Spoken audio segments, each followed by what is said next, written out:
whatever you like.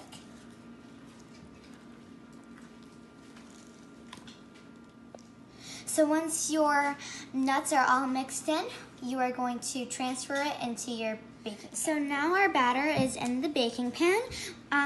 We just added some pecans and sprinkled some coconut on it. It's totally optional and you don't have to do it if you don't want to.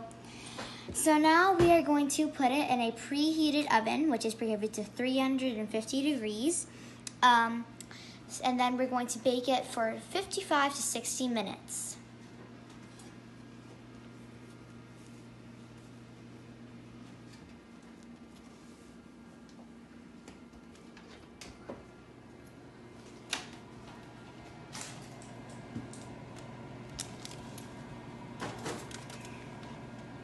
So our banana bread is done baking, and this is what it looks like.